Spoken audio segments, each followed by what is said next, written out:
Allez, on sort du trou pour une partie de flipper avec la 6e édition du Retro Games Alpes qui se tient pendant 4 jours au Fontanil-Cornion en Isère. C'est le rendez-vous incontournable de tous les ludo-bistrophiles, comme ils se nomment. On se prête au jeu avec Marie Michelier et Franck Serroni.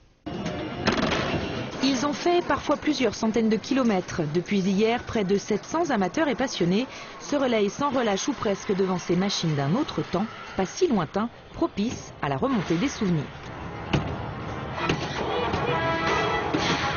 Il y a 15 ans de ça, moi j'étais au lycée, puis entre midi et deux, on buvait des cafés, puis on jouait au flipper au bar du coin. Et du coup, c'est des super moments entre collègues et je veux retrouver un petit peu ça, quoi. C'est ma première machine pour ma part. J'ai 42 ans et je l'ai eu à 12 ans. Donc c'est plein de souvenirs.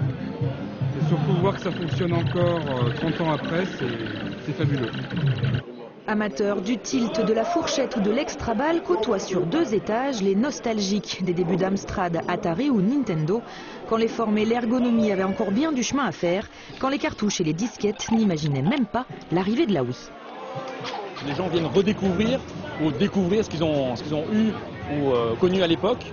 Donc pour les enfants, ils viennent avec leurs parents et ils peuvent voir ce à quoi leurs parents jouaient. Et puis donc il y a un côté un peu intergénérationnel, c'est ça que c'est sympa. 3 € le droit d'entrée dans ce sanctuaire en forfait tout illimité. La formule forcément séduit 6e édition déjà cette année. Tout le monde s'y retrouve, les grands ados de plus de 40 ans comme les plus petits, pourtant élevés au pixel. C'est plus amusant parce que c'est réel en fait. Les jeux vidéo c'est virtuel en fait. Et là on le fait pour de vrai. Je sais pas jouer. Enfin je m'amuse. Alors si vous aussi l'envie d'en découdre avec l'un de ces appareils à voyager dans le temps vous démange, le Retro Game Alpes se poursuit jusqu'à dimanche.